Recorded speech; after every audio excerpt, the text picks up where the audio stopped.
ಮಲೆ ಮಹದೇಶ್ವರ ವಿಭಾಗವು ವಿಸ್ತಾರವಾದ ಅರಣ್ಯ ಪ್ರದೇಶವನ್ನು ಹೊಂದಿದ್ದು ಇಲ್ಲಿ ಸಾಕಷ್ಟು ಪ್ರಾಣಿಗಳು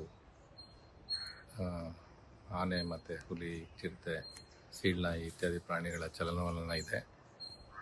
ಈ ಬೇಸಿಗೆ ಸಂದರ್ಭ ಮತ್ತು ಈ ಸಲ ತುಂಬ ಅತ್ಯಂತ ಕಡಿಮೆ ಮಳೆ ಆಗಿದ್ದು ಈ ಭಾಗದಲ್ಲಿ ಸಾಕಷ್ಟು ಪ್ರದೇಶಗಳಲ್ಲಿ ನೀರಿನ ಕೊರತೆ ಇದೆ. ಈ ಉದಾಹರಣೆಗೆ ನಮ್ಮಲ್ಲಿ ಪಾಲಾರ್ ಭಾಗದಲ್ಲಿ ಪಾಲಾರ್ ನದಿನೇ ಮೂಲ ಆಧಾರ. ಅದರಲ್ಲಿ ನೀರು ಹರಿಯೋದು ನಿಂತು ಕೇವಲ ಅಲ್ಲಲ್ಲಿ ಮಡುಗಳಲ್ಲಿ ಅಷ್ಟೇ ನೀರು ನಿಂತಿದೆ. ಮತ್ತು ಈ ಸತ್ಯಗಾಲ ಭಾಗದಲ್ಲಿ ಕಾವೇರಿ ನದಿ ಇರೋದರಿಂದ ಕಾವೇರಿ ನದಿಯಿಂದ ನೀರು ಒದಗುತ್ತೆ. ಅದೇ ರೀತಿ ಏನು ಉಡ್ತೊರೆ ಹಳ್ಳ ಇದೆ, ಹಾಗೆಯೇ ರಾಮಪುರ ಭಾಗದಲ್ಲಿ ದೊಡ್ಡ ಹಳ್ಳ, ಮೂರ್ನೂರು ಹಳ್ಳ ಇತ್ಯಾದಿ ಹಳ್ಳಗಳಲ್ಲಿ ಅಲ್ಲಲ್ಲೇ ಮಡುಗಳಲ್ಲಿ ನೀರು ನಿಂತಿದೆ. ಆ ಭಾಗದಲ್ಲಿ ವನ್ಯಪ್ರಾಣಿಗಳಿಗೆ ನೀರಿನ ಲಭ್ಯತೆ ಇದೆ. ಬಟ್ ಕೆಲವು ಪ್ರದೇಶಗಳು ಹನೂರ್ ಆಗ್ಬೋದು. ಮತ್ತೆ ಕೋಲಾರದಲ್ಲಿ ಸಿಬಿಎಸ್ಇ ಸಿಲೆಬಸ್ನ ಟಾಪ್ ಸ್ಕೂಲ್ ಪಟ್ಟಿಯಲ್ಲಿರುವ ಅರ್ಕಾ ಇಂಟರ್ನ್ಯಾಷನಲ್ ಸ್ಕೂಲ್ನಲ್ಲಿ 2026-27ನೇ ಸಾಲಿನ ನರ್ಸರಿಯಿಂದ 10ನೇ ತರಗತಿಯವರೆಗೆ ದಾಖಲಾತಿಗಳು ಪ್ರಾರಂಭವಾಗಿದೆ.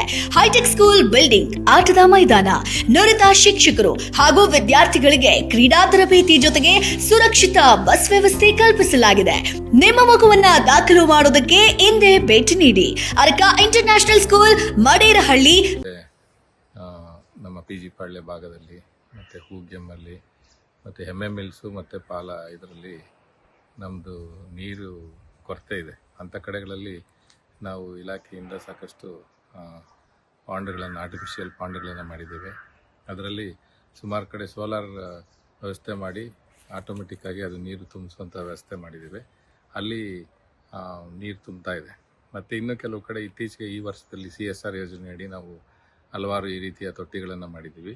ಅಲ್ಲಿ ನಾವು ಟ್ರ್ಯಾಕ್ಟರ್ ಮುಖಾಂತರ ನೀರನ್ನು ತುಂಬಿಸ್ತಾ ಇದ್ದೀವಿ. ಸೊ ಇದರಿಂದಾಗಿ ಪ್ರಾಣಿಗಳು ಈಗ ಸ್ವಚ್ಛಂದವಾಗಿ ನೀರನ್ನು ಉಪಯೋಗಿಸಲಿಕ್ಕೆ ಅವಕಾಶ ಆಗಿದೆ.